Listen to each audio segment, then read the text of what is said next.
السلام عليكم. هذا الفيديو إن شاء الله رح يكون شرح لرابع محاضرة من محاضرات الدكتور شريف لمادة الفسيولوجي.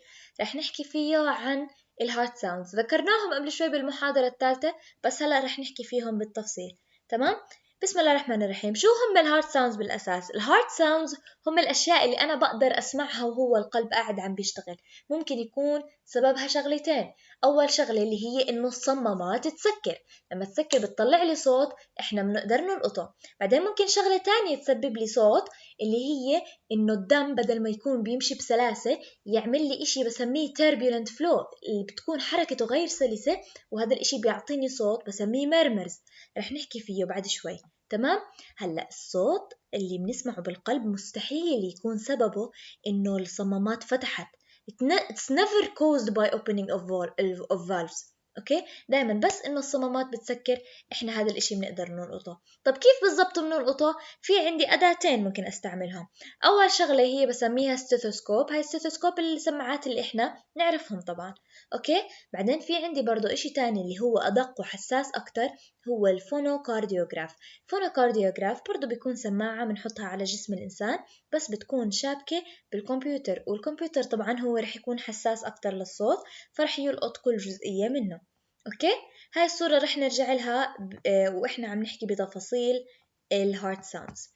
نبلش بأول صوت بينسمع بنسميه الفيرست هارت ساوند. الفيرست هارت ساوند بينقسم لجزئين. تمام؟ في يعني كل جزء منهم بيكون في سبب وراه. الجزء الأول اللي بيسببه هو إنه ال AV valve، صمام اللي بين الأذين والبطين، بيسكر. أوكي؟ بمجرد إنه سكر مرة واحدة هذا الإشي بخلي الصمام بحد ذاته والدم اللي حواليه وجدار البطين يرجوا. هاي الرجة إحنا بنلقطها وبنسمعه إنه هو طق. تمام؟ أما السكند كومبوننت بيكون سببها ماسكولر، اللي هي بتكون في صار عندي رجة بالعضلات. أي عضلات؟ طيب بيجي السؤال اللي هي إنه ال AV valve هاي بتكون سكرت بالايزومتريك كونتراكشن فيز، وإذا بتتذكروا بالكاردياك سايكل حكينا هاي بتكون المرحلة الثانية. بالمرحلة الثانية بيكون الدم عم بينحشر بالبطين، والاي في فالف بتسكر. اوكي؟ اللي وراها على طول هي مرحلة بسميها ماكسيمم ايجكشن فيز. بهاي المرحلة بيكون 70% من الستروك فوليوم عم بيطلع من البطين. احنا عم نطلع الدم من البطين نوديه للبولمونري ارتري او منوديه للأورتا. اوكي؟ وهذا الاشي شو اللي رح يعمل لي اياه؟ رح يخلي الأورتا والبولمونري ارتري الجدران تبعتهم ترج. تمام؟ لمجرد انه الدم اجى عليهم بسرعة هائلة وبضغط هائل، هذا الاشي بخليهم يرجوا وبعطيني الجزء الثاني من اول صوت للقلب، the second component of the first heart sound. اوكي؟ فاذا باي phases بصير؟ بالايزومتريك كونتراكشن اللي هي جزء تسكيرة الاي في فالف. اما الماسكولار بارت انه رجة جدار الاورطة بتكون عم بتصير بالجزء الاول من الماكسيمم ايجكشن فيز. طيب قديش بتقعد هذا الصوت؟ رح نلاقي انه بيقعد تقريبا 0.14 to 0.16 seconds. اوكي؟ طب لو بدي اوصف هذا كيف ممكن اوصفه؟ اول شغله هو هذا الصوت الفيرست هارت ساوند بقدر اسمعه بالسماعات العاديه. تمام؟ يعني ما بحتاج انه اكون مستعمل فونوكارديوغراف. غير هيك بسموها يعني الأجانب مسمينها لب، اللي هي خلينا نقول الهارت عادة لو بدهم يحكوا كيف بيطلع صوت بيقولوا لب دب لب دب لب دب. اللب هو الجزئية اللي شوي أطول، شوي إيش بتكون low pitched، يعني واطية، مش بتكون إشي عالي زي دب هيك، بتكون لا لب. أوكي؟ خفيفة، هاي low pitched. تمام؟ خفيفة طويلة. تمام؟ والفايبريشن فريكونسي تبعتها من 25 ل 100 سايكل بير سكند. أوكي؟ طيب أنا وين أفضل مكان بقدر أسمع فيه هاي الفيرست هارت ساوند؟ رح يكون في عندي two components. أول جزئية هي إنه لما يسكر ال AV valve اللي على الجهة الشمال. شو هو ال AV valve اللي على الجهة الشمال؟ المترال valve أو اللي بنسميه البايكوسبيد valve، بيكون موجود بين اللفت أتريوم واللفت فنتريكل. وين موجود anatomically؟ هي هون المترال valve بيكون بالفيفث intercostal space، يعني بالفراغ اللي تحت الضلع الخامس. ولو من ناحية طولية، بس من ناحية العرض يعني كيف ممكن أعرفه؟ رح نلاقي إنه موجود بنص الكلافيكل. تمام، هي بنص الكلافيكل وتحت الضلع الخامس. هاي هي المنطقة لو حطيت فيها الستيثوسكوب بقدر أسمع الفيرست هارت ساوند بصوت عالي جدا. تمام، هي can be best heard in the fifth left intercostal space at the mid-clavicular line. أوكي، هذا هو المنطقة اللي فيها الأبيكس of the heart، اللي هي حفة القلب. طب الترايكاسبيد component، ترايكاسبيد هو الصمام اللي بين الرايت أتريا رايت أتريوم والرايت فنتريكل. أوكي، وين رح ألاقيه موجود؟ أي هون الترايكاسبيد فالف هو بنسميه at the lower margin of the sternum، يعني بنطلع بالستيرنم لتحت شوي على اليمين رح نلاقي الترايكاسبيد فالف. هاي شو مكتوب؟ lower right border of the sternum. أوكي، يعني من اللي هي عظمة القص لليمين وتحت شوي. ومن هون بنكون قادرين نسمع الجزئية الترايكاسبيد من الفيرست هارت ساوند. طيب، في عندي أشياء ممكن تخلي هذا الهارت ساوند أعلى، وفي أشياء ممكن تخليهم أوطى، أو إنه حتى تطول أكتر أو يكون فترته أقل. نشوف شو هي الأشياء اللي ممكن تخلي الهارت ساوند الفيرست هارت ساوند أعلى، وعشان نفهمهم بدنا نعرف بدنا نتذكر شو كان سببه أساسا. الفيرست هارت ساوند سببه إنه الAV valve سكرت. أوكي، فأول شغلة ممكن تخلي الهارت ساوند أعلى، تمام، هي إنه mitral stenosis. stenosis معناها narrowing، تضيق. فلو مبين عندكم بهاي الصورة، الوضع الطبيعي إنه تكون المترال فالف زي ما أنتم شايفين هون. أوكي، أما بحالة المترال stenosis بيكون فيها تضيق، فلما تكون هاي تضيق بيكون صوت تسكيرها أعلى.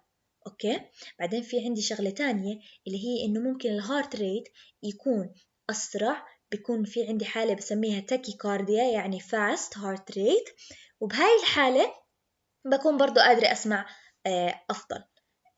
غير هيك hyper dynamic circulation، إنه دوران الدم في الجسم بيكون جدا سريع أو جدا دايناميك، يعني بيكون الدم مش عم بيمشي والله بهداوة، لا بيكون جدا دايناميك وحركة، وعنده خلينا نقول kinetic energy عالية. أوكي، بعدين في عندي برضو hypertension اللي هي ارتفاع الضغط. غير هيك في physical factors، يعني عوامل هي فيزيائية، بحالة إنه كان الشست تبع هذا الشخص thin، تمام، يعني بالناس النحاف تقريبا بنلاقيه، أو ممكن اللي هي بالأطفال نقدر نسمع هذا الهارت ساوند بطريقة جدا واضحة. غير هيك لو كان في عندي فيفر، هذا الفيفر بخلي الهارت ساوند يبين أعلى. تمام، طب شو الأشياء اللي ممكن تقلل لي الهارت ساوند؟ أول شغلة هي المترال ريجيرج. المترال ريجيرج هي إنه الدم يرجع الرجوع، بدل ما هو يضل باللفت فنتريكل، لا يروح يطلع على اللفت أتريوم. تمام، وهذا الإشي بيعطيني إنه الصوت بصير أخف، عشان قوة تسكير الAV valve برضو قلت. غيرها رح يكون عكس بالضبط، البراديكارديا إنه الدم الهارت ريت بطيء، أو هايبودايناميك إنه الدم مش عم يمشي بحركة جدا عالية. غير هيك هايبوتنشن، ضغط الدم واطي. كل هاي الأشياء رح تخلي الهارت ساوند يكون أقل. غير هيك هذا شوي بالمنطق، يعني إحنا حاطين السماعة على جسم هذا الإنسان، فلو كان في بين السماعة والقلب خلينا نقول فاتي تيشو كتير، بحالة الأوبيسيتي رح نكون مش قادرين نسمعها بنفس الطريقة. بعدين عندي برضو حالة الانفيزيما. انفيزيما هي بيكون الالفيولار ساك بتكون خربانة، وهذا الاشي بيسبب لمشاكل كتير، ومنها انه بالاخير بنكون مو قادرين نسمع الفيرست هارت ساوند. او شغلة بسميها بيريكارديال افيوجن، انه يكون في عندي سائل موجود جوا البيريكارديوم. البيريكارديوم هو الاشي المحيط بالقلب، لو كان فيه سائل رح يكون في عندي هذا السائل اكيد رح يكون عائق بين القلب والسماعات، ورح نكون مو قادرين نسمعه منيح. طيب نشوف السكند هارت ساوند. السكند هارت ساوند شو اللي رح يسببه؟ الأول كان سببه إنه الAV valve سكرت. شو عندي صمامات تانية؟ السمايلونر فالف. فالسكند هارت ساوند سببه هو إنه السيمايلونر فالفز اللي هم الأورتيك والبلمونري مرة واحدة سكروا. أوكي، متى هذا الإشي بصير بالمرحلة السادسة اللي هي ايزومتريك ريلاكسيشن فيز. هون اللي بيكون صار بكل بساطة إنه الفنتريكلز عم ترتاح، بصير الضغط فيها واطي. أوكي، بس الأورتا والبلمونري آرتري الضغط فيهم عالي.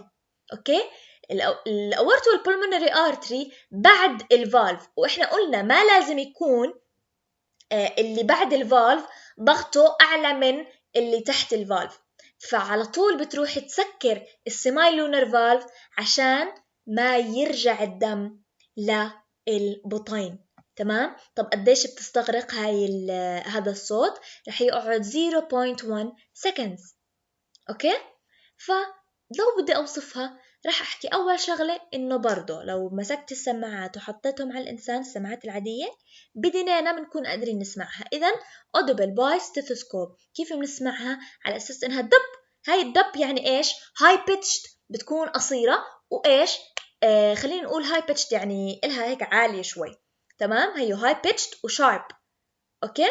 والفايبريشن فريكونسي تبعتها من 100 ل 200 سايكل بير سكند. وين أفضل مكان أسمعها؟ رح يكون أفضل مكان هو المكان اللي فيه هاي سمايلونر فالفز. وين موجودة؟ أنا عندي aortic artery وعندي pulmonary artery. أوكي؟ هلا الأورتيك رح نلاقيه second right space near the sternum. right. خلينا نشوف، نطلع عند السترنم، نشوف اليمين شوي، رح يكون هذا المكان هو اللي فيه الأورتيك فالف. أوكي، هيو second intercostal space. سوري، هاي السترنم عندي بالنص، بطلع على اليمين شوي تحت الضلع الثاني. أوكي، وبهيك بكون كنت بمنطقة الأورتيك فالف. طيب البولمونري فالف رح يكون نفس المكان بس للشمال، اللي هو عند السترنم للشمال تحت الضلع الثاني. أوكي، إيش رح أسميها؟ second intercostal space شو left to the sternum، وهون right to the sternum، يعني على يمينه وعلى شماله. طيب نطلع إيش في عندي ممكن شغلة تصير، اللي هي إنه وضع ما يكون كتير طبيعي. هلا عادة خلص إنه إحنا بنحكي عن سمايلونر فالفز، مفروض إنه هم لهم نفس الوظيفة، يسكروا بنفس الوقت، صح؟ بس إحنا هون عم نحكي عن أشياء عم بتطلع لأماكن مختلفة. سوري، البلمونري آرتري قاعدة عم بتطلع لللنجز، ما هي اللنجز هي هون. أما الأورطة قاعدة عم بتطلع لوين؟ عم بتطلع لكل الجسم. فإذا هذا الإشي بيخلي البريشر اللي عم بسكر الأورتيك فالف جدا أعلى من البريشر تبع البلمونري فالف، عشان عموما عضلة البطين الأيسر أقوى بكتير من عضلة البطين الأيمن، فإذا أكيد رح يكون قاعد عم يدفش الدم بضغط أعلى. فلو أحسب ضغط الدم بالأورطة رح يكون جدا أعلى من البلمونري فالف. لما يكون الضغط بعد الفالف أعلى، فإذا الفالف رح يحاول يسكر بأسرع وقت، فإذا الأورتيك فالف بتسكر قبل البلمونري فالف، وهذا الإشي رح يعمل عندي فصل بالسكند هارت ساوند. إنه السكند هارت ساوند ما بيكون صوت واحد، بيكون بدل ما يكون تك تك تك تك تك تك بيكون تك تك تك تك تك تك تك تك. تمام، أسفة يعني على المؤثرات الصوتية، بس يعني أساس يوصلكم الفكرة. أوكي، بس عموما عادة بيكون هذا الانفصال جدا المسافة بينهم كتير كتير قصيرة، فبالأخير يعني إحنا مش بنلقط هالفرق وبنكون سامعينها على أساس إنها صوت واحد. إيش في عندي حالة ممكن تزيد هذا الفرق أو هاي المسافة بيناتهم، اللي هي لما الشخص يتنفس. ليه؟ خلينا نطلع بالتفصيل. هلأ إذا بدي أفصل المسافة بين لما يسكر الأورتيك فالف ولما يسكر البلمونري فالف، إذن أنا لازم أخلي البلمونري فالف يتأخر والأورتيك فالف يسكر قبل. وهذا هو بالضبط اللي بيصير بالوقت التنفس. لما نتنفس اللي رح يصير هو إنه خلينا نقول البريشر بالانترابلورال سبيس، المنطقة اللي هي بين الريب كيج إيش بسموها والرئة، تمام، بيكون نيجاتيف بريشر يعني هو رح يسحب الدم لعنده. فهذا الاشي بيخلي الفينس ريتيرن تزيد increase venous return، يعني دم أكتر عم بيوصل للرايت ventricle. إذا دم أكتر عم بيوصل للرايت ventricle إذن هيو the increase بالفيلينج للرايت ventricle. هذا الإشي شو معناه؟ صار واصل دم أكتر لإله، فرح ياخد وقت أكتر وهو عم بيطلع هذا الدم. إذا بياخد وقت أكتر وهو بيطلع هذا الدم، البلمونري فالف لازم تستنى فيه لعبين ما يطلع كل الدم. أوكي؟ فإذا البلمونري فالف راح تتأخر بالتسكير. أوكي؟ ليه؟ عشان الرايت فنتريكل صار فيه دم أكتر، بما إنه التنفس خلى الفينس ريتيرن يزيد. طب نشوف إيش شغلة تانية ممكن تصير عندي اللي هي الأورتيك فالف، كيف ممكن يأثر على الأورتيك فالف. هلأ الرئة راح تكبر وقت الانسبيريشن، تمام؟ لمجرد إنه الرئة كبرت هيك صارت زي الاسفنجة قاعدة عم تسحب دم أكتر. إذا عم تسحب دم أكتر يعني الدم ما عم بيرجع للليفت فنتريكل. طيب الليفت فنتريكل إذا ما عم بيوصلوا دم هالقد من الرئة، فإذا صار بيقدر يطلع كل الدم اللي فيه بسرعة. أوكي؟ إذا ما عم يوصلوا دم كتير صار قادر يطلع الدم اللي فيه بسرعة. أوكي؟ فعشان هيك الأورتيك فالف بتروح تسكر أسرع، بتسكر أسرع من العادة. فبهاي الحالة اللي رح يصير عندي هو إشي بسميه splitting is widened، يعني بتصير الفترة بين تسكيرة الأورتيك فالف والبلمونري فالف أطول، تمام؟ وبهيك بكون قادرة أسمعها، بدل ما تك تك تك تك تك تك بتصير سامعينها تك تك تك تك تك. أوكي؟ طيب ممكن يصير عندي العكس، اللي هي إنه البلمونري فالف يسكر قبل الأورتيك فالف. ما بأي حالة بتصير بأي إشي ممكن يخلي الأورتيك فالف تسكر هيو تبطأ، تمام؟ وأي شغلة ممكن تخلي برضو البلمونري فالف تسكر بسرعة. الدكتور مو حكي شو هي الأمثلة عليها، بس بدنا نفهمها بالمنطق، إنه إذا بده يصير العكس إذن الأورتيك فالف لازم طول لعبين ما تسكر، والبلمونري فالف لازم تسكر بسرعة. أوكي؟ بعدين هنا في عندي كم من نوت. أول وحدة اللي هي إنه الصوت الأول بسمعه أول ما القلب يعمل سيستولي، تمام؟ عشان أول ما القلب يعمل سيستولي إذا الفنتريكلز عم تنقبض. إذا الفنتريكلز عم تنقبض لازم الAV فالفز تسكر عشان ما يرجع الدم للأتريا، تمام؟ أما السكند هارت ساوند بتبلش بالبداية الدايستولي. ببداية الدايستولي بيكون البريشر بالفنتريكلز قل، وصار البريشر بالارتريز اللي هم الأورطة والبلمونري ارتري أعلى. بما إنه صار فوق أعلى أنا بحتاج إنه ما يرجع الدم للفنتريكلز، فالبلمونري السيمايلونر فالفز بيسكروا، وهذا الإشي اللي بعطيني السكند هارت ساوند.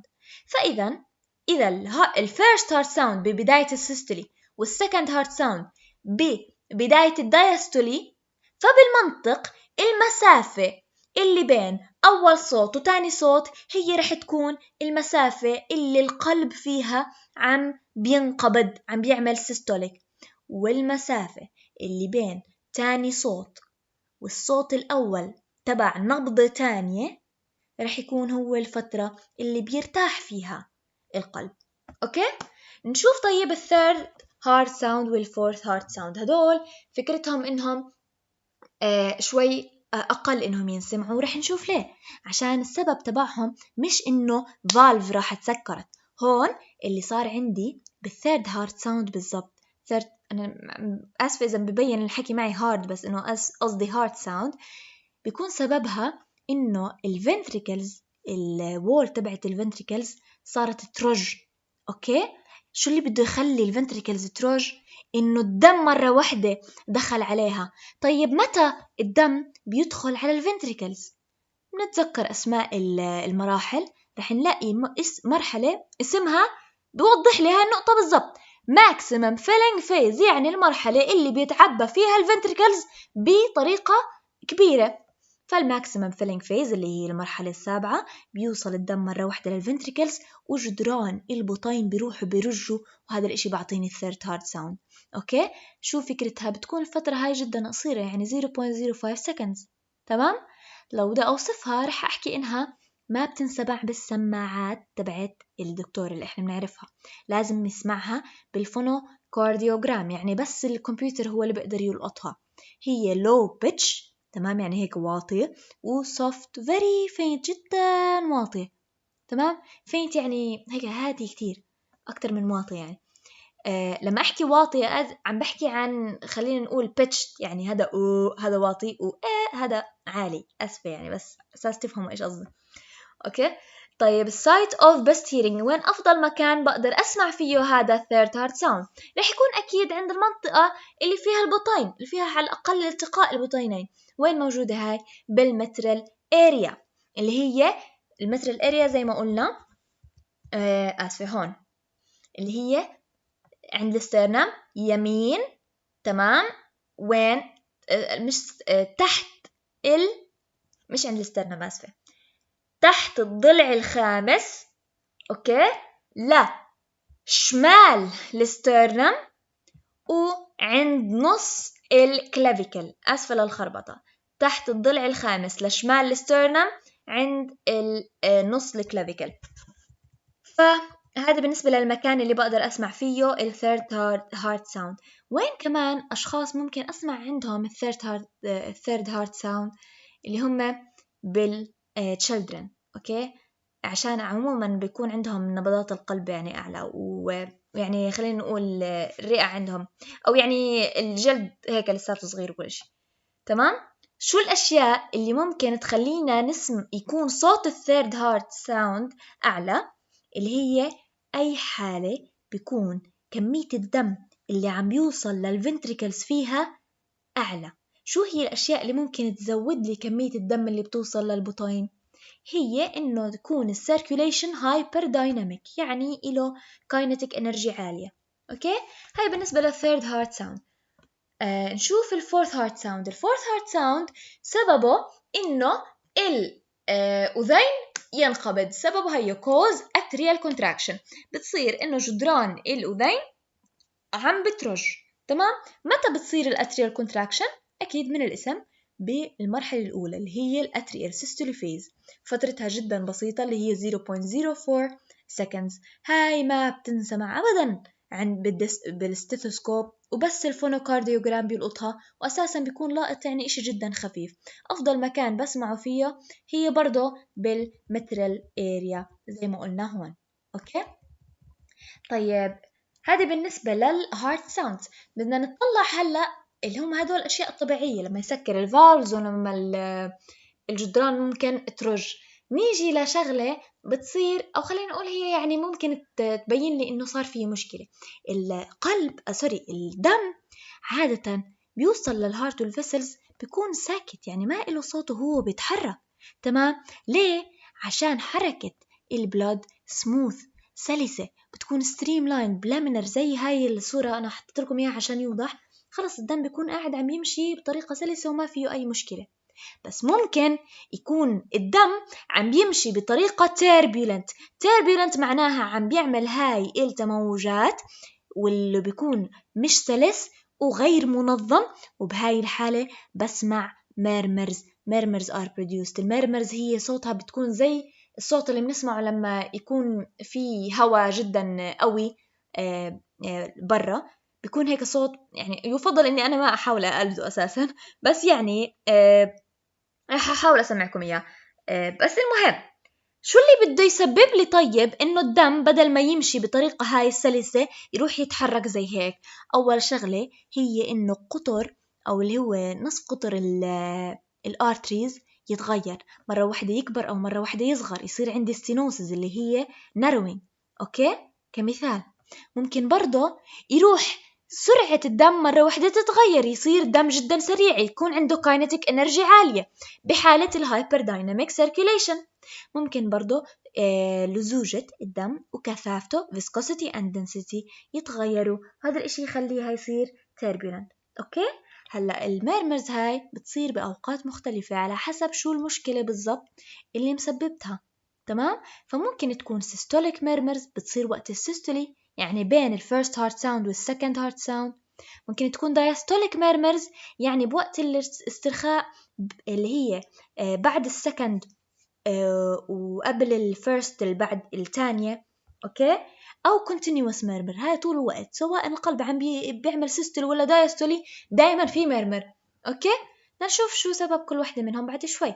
هلأ عموما types of murmurs بقدر أقسمهم functional murmurs اللي هي هنا ما عندي مشكلة، يعني هذا الوضع خلاص الشخص، يعني أنا بقدر أفسر إنه الدم عنده بيتحرك بسرعة، هاي واضحة. متى هذا الحكي بصير بحالة مثلا severe muscular exercise، إحنا الواحد كتير قاعد عم بيتحرك وعضلاته يعني عم بيعملوا effort عالي، فإذا الدم صار بيتحرك أسرع، وهذا الإشي بيعطيني turbulent flow. ممكن برضو الفيفر تعمل لي turbulent flow اللي هي تسبب لي مرمر.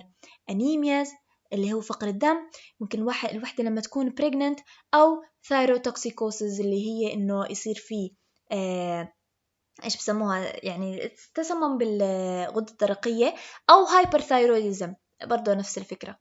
أوكي، طيب الأورجانيك ميرمرز شو اللي بده يكون سببهم؟ هدول اللي هم أنا منهم بعرف إنه في عندي مشكلة بالصمامات. أوكي، هلا السيستوليك ميرمرز بتكون من اسمها سيستوليك، يعني بتحدث وقت السيستولي. السيستولي قلنا هي بتكون بعد الفيرست هارت ساوند وقبل السكند هارت ساوند. أوكي، فشو بيكون سببها؟ ممكن إنه الأورطة والبلمونري آرتري صار فيهم ستينوسس، صار فيهم تضيق. أوكي، فهذا الإشي بيخليهم يطلع لما القلب ينبض ويطلع الدم للأورطة والبلمونري آرتري، يصير في رجة غير عن المعتاد وتطلع لي هذا الصوت اللي هو المرمر. أو ممكن المترال فالف والترايكاسبيد فالف يكونوا غير كفؤين، يعني بيكون incompetence. بهاي الحالة بيكون مش عم بيسكروا منيح أو صار فيهم مشكلة، فإذا بدل ما يكون خلص تك تك تك تك صار في عندي الهاي الميرمرز اللي هي بتكون شبه الرجة شوي. أوكي، طيب الدايستوليك ميرمرز اللي هي بتصير والقلب مرتاح، بتكون يا أورتك بتكون بحالة الأورتك والبلمونري incompetence، إنه الأورتا والبلمونري آرتري غير كفؤين ومش قاعدين عم بيتلقوا الدم منيح. تمام، أو المترال فالف والترايكاسبيد فالف فيهم تضيق. أوكي، هدول الأشياء بيخلوا الدم هو بحالة إنه بعد السكند هارت ساوند رح نسمع ميرمر اللي هو بيكون تك تك تقريبا. أوكي، أما الكونتينيوس ميرمرز هاي طول الوقت في عندي هذا الصوت اللي هو الميرمرز، بيكون وقت السيستولي والدايستولي. شو اللي بيكون مسببه؟ بيكون مسببه حالة بسميها patent ductus arteriosus. أوكي، هذه عبارة عن شو؟ congenital opening. congenital يعني هاي بدها تكون خلقية، تمام، بين الأورطة والبلمونري آرتري. مفرجتكم إياها بهاي الصورة، في عندي هاي الأورطة والبلمونري آرتري هون، حرفيا بيكون في مشكلة خلقية اللي بتخليهم مربوطين ببعض. فإذا صارت الحركة بدل ما هي خلص الأورطة تمشي بسلام وأمان، لا والله بتروح بتودي للبلمونري آرتري، هيك صار في عندي turbulent flow وطول الوقت بسمع ميرمرز. أوكي، أو ممكن يكون في مشكلة بالسبتم اللي موجود بين البطين الأيمن والأيسر. أوكي، اللي بسميها ventricular septal defect. أوكي، طيب هذه هي بس بفرجيني كيف ممكن أنا أعبر عن الأصوات أو اللي هي المشاكل اللي بتصير. النورمال هارت ساوند بيكون في عندي هي الفيرست هارت ساوند وقت ما تسكر الأيفي فالف، بعدها في خلص هدوء عشان خلص الدم عم بيمشي بهداوته. بعدين السمايلونر فالف بتسكر بتعطيني السكند هارت ساوند، هيك عملنا دايستولي، بصير وضع طبيعي. ممكن الثيرد هارت ساوند يكون ملقوط ومرة تانية الفيرست والسكند. أما بحالة صار عندي aortic stenosis معناها صار في تضيق بالأورطة، إذا أول ما الدم يروح يوصل للأورطة بحالة السيستولي إيش بصير في ارتجاج، فرح نلاحظ ميرمر هون. أوكي، طيب المترال ريجرجيشن معناها إيش؟ إنه الأيفي فالف ما عم بتسكر منيح عشان الدم عم بيرجع رجوع. ريجرجيشن يعني عم بيرجع رجوع، فشو هذا معناه؟ معناه إنه ما رح يكون عالي الفيرست هارت ساوند، ورح يكون دايما عندي هذا الصوت. أوكي، ممكن العكس يصير بحالة الأورتيك ريجرجيشن اللي هي بدل ما السمايلونر فالف تسكر مرة واحدة زي ما انتم شايفين هون، لا بيكون صوت أوطى وبضل في عندي هاي الرجة. أوكي، المترال ستينوسز اللي هي بحالة كانت المترال فالف فيها تضيق أوكي، زي هاي الصورة هون رح تسبب عندي هاي المشكلة اللي هي إنه في رجة وهو الدم عم بيتحرك. أما البيتنت دكتس أرتريوسس دايما في خلينا نقول ميرمرز. أوكي، هلا مبدئيا خليني أسمعكم ميرمرز شوي. أوكي، مبدئيا هذا هو الصوت الطبيعي للقلب اللي هو يكون سوري أفرجيكم إياه. هي لب لب لب لب هيك. أوكي، بحالة المرمر هذا اللي بيصير شوي هيهم هيك بيكون. تمام، هاي سيستوليك مرمر مبدئيا. تمام، هيك بيكون بس إنه في رجة شوي. هلا حسيت إنه ممكن هيك ما تكونوا قادرين تسمعوها منيح، فهذه البلاي ليست خرافية صراحة، حرفيا فيها كل إشي، كل الأصوات اللي إحنا يعني بنحتاج نسمعها. فرح أحطها بصندوق الوصف على أساس تسمعوها كلياتها. كتير ضروري إنه أغلب هدول الأشياء اللي إحنا ذكرناهم تسمعوهم على أساس خلص يعني تكونوا طالعين من هاي المحاضرة وحضرتوا هاي الفيديوهات ثبتت عندكم كل الأشياء بطريقة واضحة جدا. وبهيك بكون خلصت المحاضرة. إن شاء الله تكونوا فهمتوا، والحمد لله أخيرا يعني ما طولت بهاي المحاضرة. ويعطيكم ألف عافية.